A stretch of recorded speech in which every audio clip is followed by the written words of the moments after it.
author of Good Morning Love, and you are now tuned in to Rolling Out.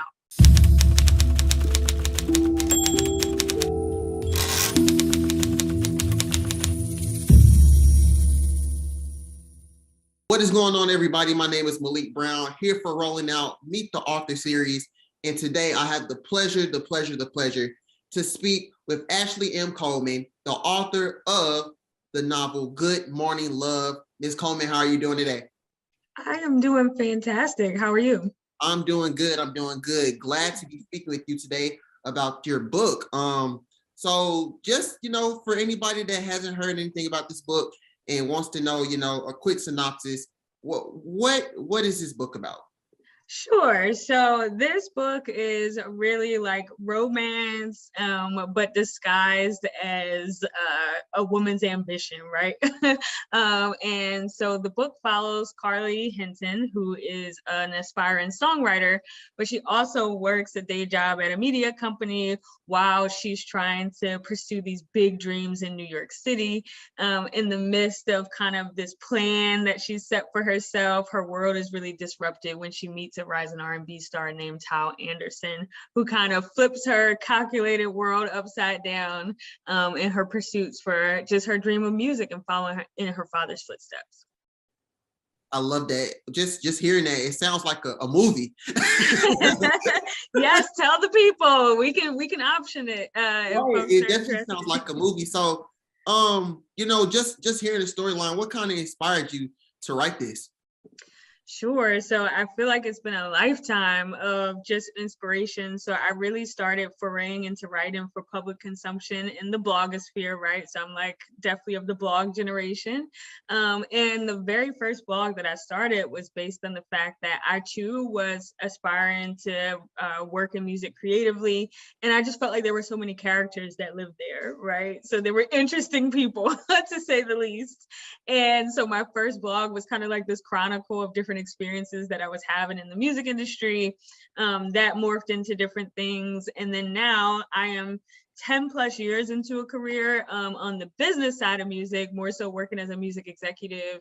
And so those two things really just came together, both my like love and pursuit of music and the creative side, and also just haven't been in the business for so long. So there's all these different elements of my world that kind of came together in the novel.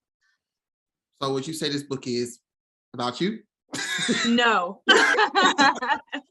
No, but any writer will tell you it doesn't matter whether you're writing like fantasy or, creating new worlds, there will always be a piece of the author in the stories that we tell. It's inherent. Like people can pretend that doesn't happen, but that's what makes the best stories, writing what you know. A lot of people tell you to do that. And so there are definitely elements, but I took a lot of creative license just as well.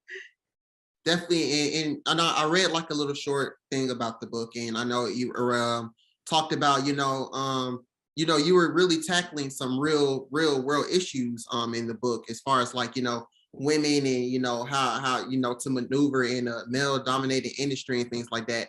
For you, how do you kind of do that? How do you kind of maneuver being a woman in a male dominated industry? Sure. I think one of the first things is realizing that being different is a superpower. It's not a weakness, right? So the fact that you are a woman in music doesn't automatically create a disadvantage for you. It's just a different viewpoint, and it's important. So I think when you know that, you can really move in a sense of confidence, even if you're not always kind of like surrounded by other folks who look like you. I think it's really important to like take yourself serious too. And so one of the things that Carly really struggles with when she meets Tao is this thing of like not wanting to be seen as a woman who's just kind of frivolous or just a romantic interest. It's very important that she feels to establish herself as, a serious musician.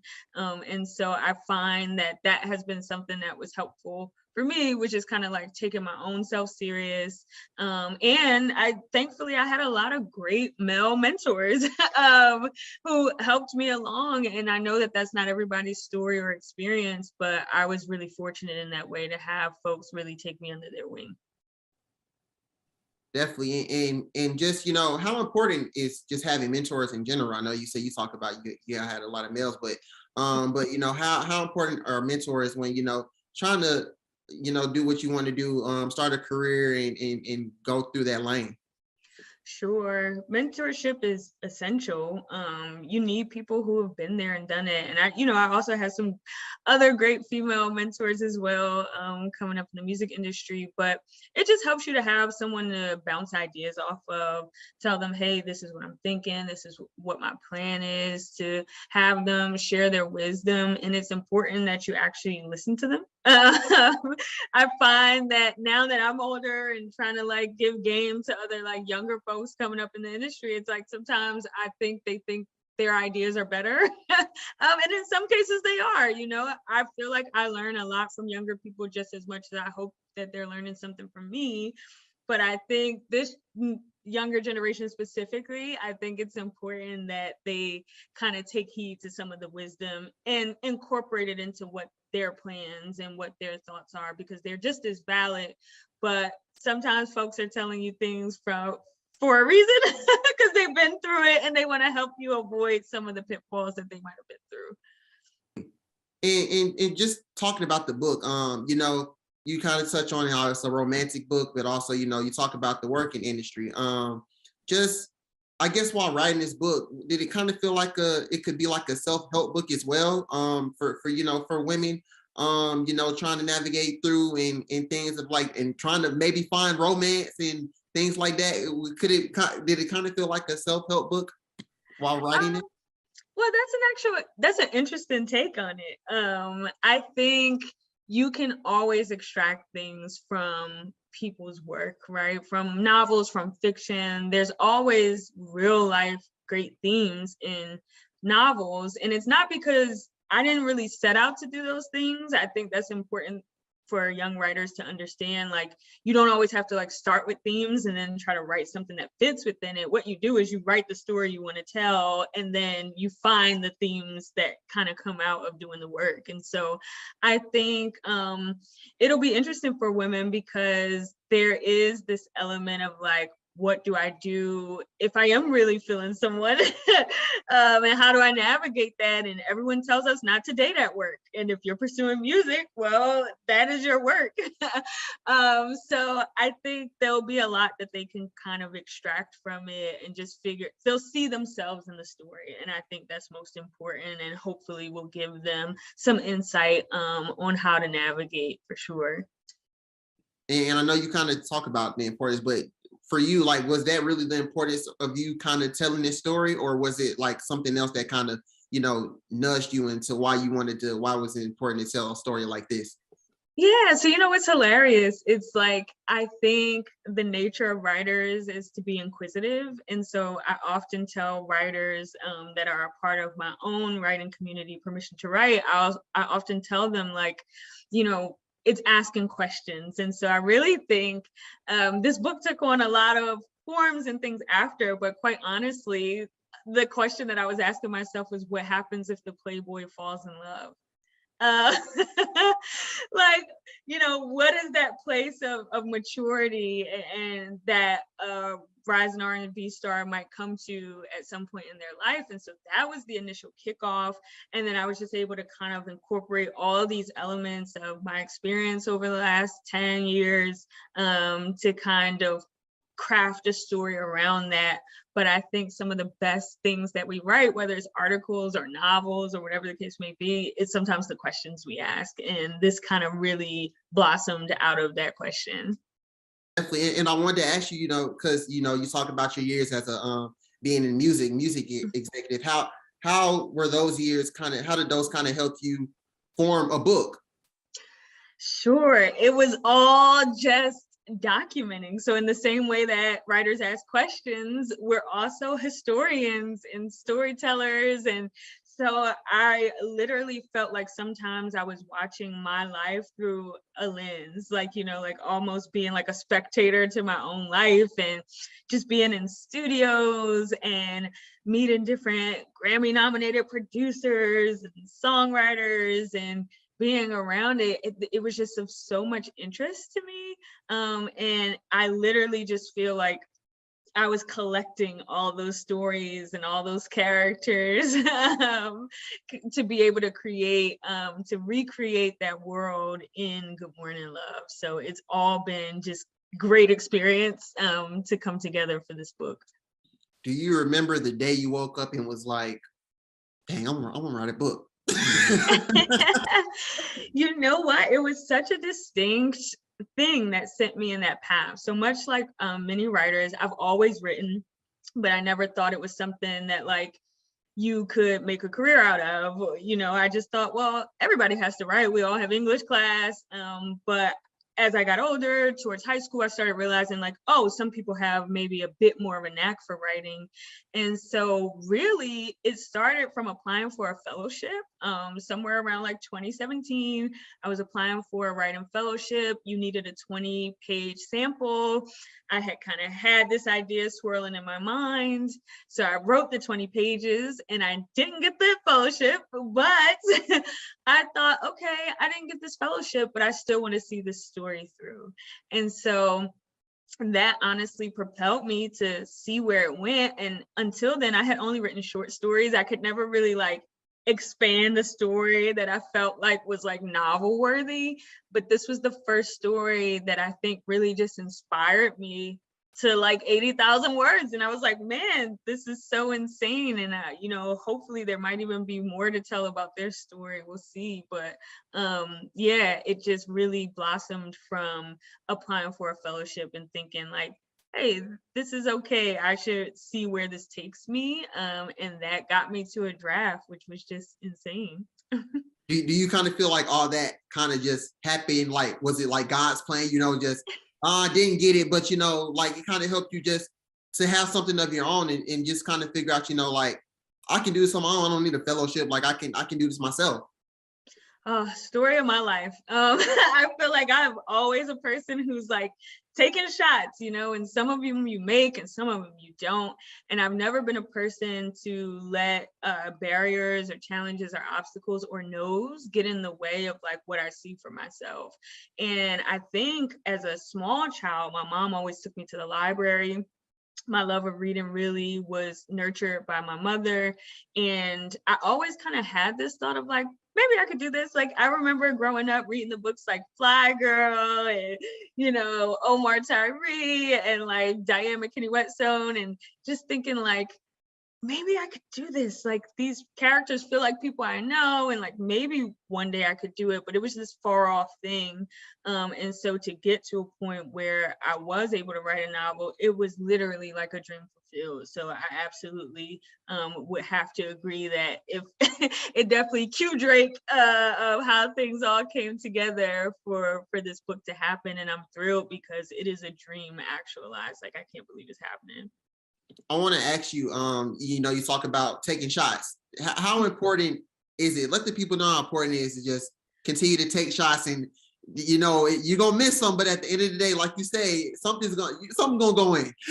Listen, keep shooting. You know, when it came to getting this book to a point where I felt like maybe it was ready to shop for like agents, because, you know, that's a big part of this process. When you're going through the traditional publishing, you typically need an agent to begin the conversations with publishers. And so I remember that was sometime around 2019, and I had heard so many no's that I literally packed up my things and was like, maybe this ain't gonna happen with this book, and I need to start working on some other ideas.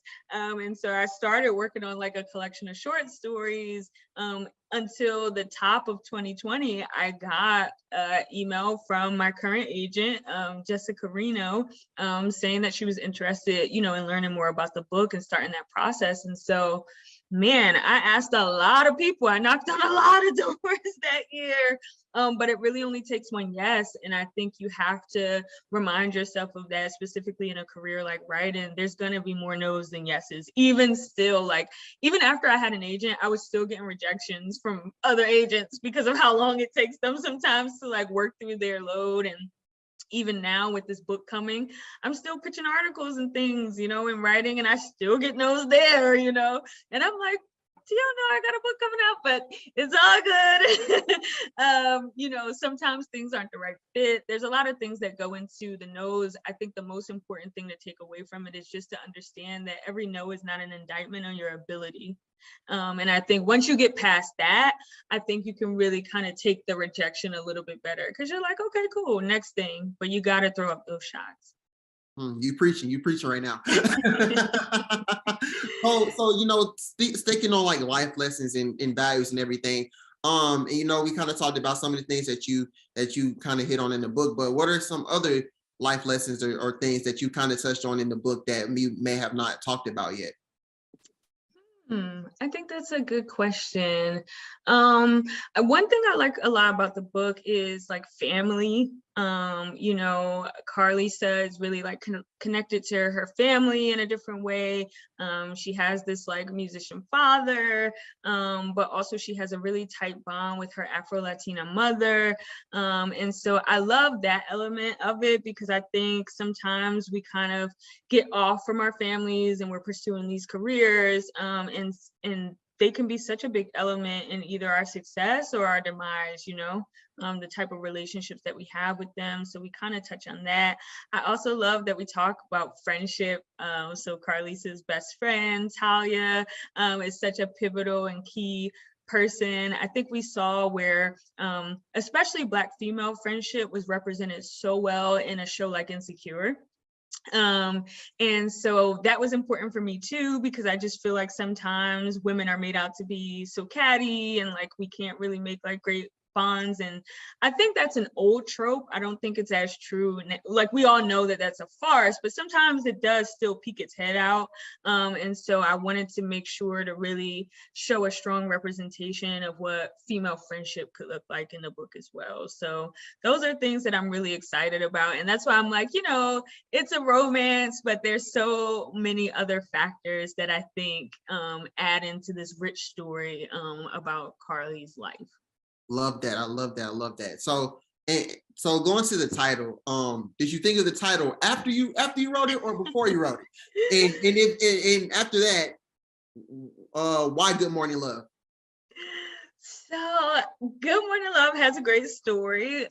So Good Morning Love is actually a song that was one of the first songs I actually wrote with my husband before he was my husband. So my husband's a music producer. And about 10 years ago, literally, we wrote a song called Good Morning Love. And so when it came to trying to write Carly's character and like going through the songwriting, like I wanted to use like real lyrics and things like that, right? Because note to authors, it's very expensive to clear lyrics you don't own to use in a book. And so, I was like, oh, I'm sure I have some stuff. And I had come across the lyrics to Good Morning Love to use in the book. And so I definitely don't remember naming it right off the bat. I have no idea what it was probably named in the beginning.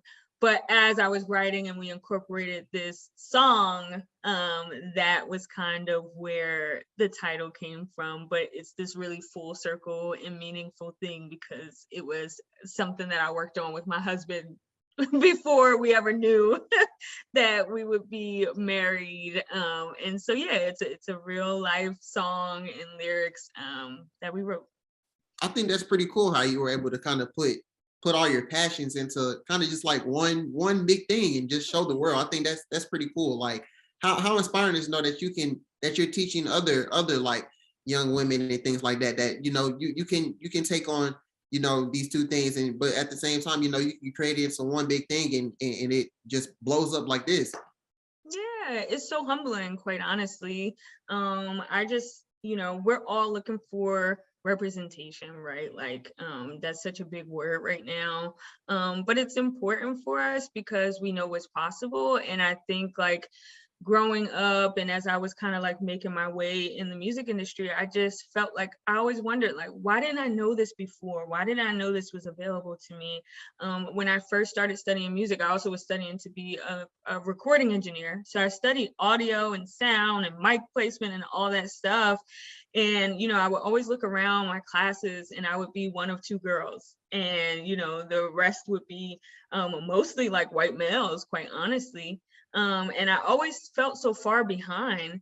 because I felt like when I was in college and learning this stuff, it had seemed like the guys were already recording their bands in like high school. They already kind of had so much, and I never saw that. I never saw other women. You think about even going to church. I'm originally from Philadelphia, where we have a ton of like amazing musicians that play with all kinds of artists all over the world, and they're all trained in the church, right? Like that's kind of that's the trajectory. I've always seen little boys like at the drums and trying to learn and looking at guitar chords and things like that. And I've never seen little girls being brought up in that same tradition. And so for me, it just was really important to kind of like show these different things, these different elements of the music industry, kind of flip some things on their head, which hopefully you'll all see, to show just like women in a different sense, even just a woman that's not pursuing to be an artist, which is great, but the fact that she's looking to do something more behind the scenes, more songwriting and things like that. So super crucial to me, but humbling just to have the opportunity to like share this story and be essentially like a vessel or vehicle to tell it, I think is important. How do you think we kind of break those barriers that you talk about? You say it wasn't that many women in your class, or the guys were already starting the bands and things like that. And you talk about growing up in the churches. How do we break those barriers? And how do you as a woman kind of help lead the way to break those barriers? Yeah, I think it starts really early. And so that's kind of the key. It's like a lot of times young women are showing like lack of confidence very early on. And so we have to kind of like instill like more confidence, more kind of like go ahead, for lack of a better term, for women to like go after their dreams, specifically like in music. And there's so many great programs that are like setting out to help do that. There's programs like She Is the Music, there's programs like Femme It Forward, that all have like great mentorships and great opportunities for women to really reach back. But sometimes I think it even starts like earlier than that, because a lot of that stuff is like high school or college, and even though it's great to see, it's really showing them like that they can be good at this too. I feel like a lot of young women get pushed out of math and science, and push more towards like the soft skills, which is great. I'm a writer, right? So I'm not hating on it. But when you can learn more about those things, those all kind of help like your fields in music, musicianship and engineering. They're also closely like math and science related. So I think just cultivating that in young women and just seeing examples of that. I was at a show out in LA not too long ago, and there was a female guitarist, and I was like, she's just badass. Like this is cool. I wish I saw this earlier, because I would know like, oh, it's okay, like this is something that girls can do too. So I think that's a major element. Do you kind of aspire to kind of like maybe one day make a book, surrounding all those kind of things and kind of helping women out there? Good point. Maybe so. Let me get my notepad, write down the ideas. Maybe so. I mean, for me, it's interesting because I've shifted in a sense to create a more community around writing than music. So even though I like work full-time in music, I'm not as like creatively invested in music. I do participate in like mentorship programs, even on the executive side, to kind of help other young women. My husband works a lot with women in the industry, and specifically as a producer and folks that are behind the scenes. So I think I do a lot of that work like more informally. And then when it comes to, I think it's really big just to build community. And when it comes to that, like for me, a bit my focus has been through Permission to Write and creating opportunities for marginalized writers of all disciplines, whether that's screenwriting, freelancing, or novelists and things like that. And so I think community is just such a key element regardless, but we'll see. Listen, if the opportunity presents itself for me to write a little self-help or something about navigating the industry, I'll be more than willing to entertain the idea. Love that. Wrapping it up, just for somebody when they read the book, when they get to the end, what is one thing that you really want them to get out of this book? I want them to get, I guess like one, this idea of like, the path to your dreams is not always linear. And the plan that we make for ourselves, my mom always used to say, like, we make plans and God laughs, right? So we have this kind of like way that we see it. And I love how much Tao is this beautiful interruption to everything that Carly has set out for herself. And so that's one important thing that I hope people get from it. And I just hope that people like smile, like at the end of it, like, as sad sometimes as the show This Is Us can be, like I find myself just grinning like a Cheshire cat at the end of every episode because it just makes me feel so good. And to me, I hope that Good Morning Love does that. I hope that when you finish reading it, you just feel fulfilled, you know, about hearing this story about Carly's family, about her friends, and this, you know, abbreviated period of just like falling head over heels for someone. I hope that happens for the reader. Thank you so much, Ashley, for coming on and speaking about your book. I'm definitely going to grab this. Let the people know when it's dropping. Let them know where they can find it, and if you have anything else going on. Oh, for sure. So the book is coming out June 21st, but it is available for pre-order everywhere that books are sold. Get those pre-orders in if you can. But it'll be available everywhere. I'm so excited about it.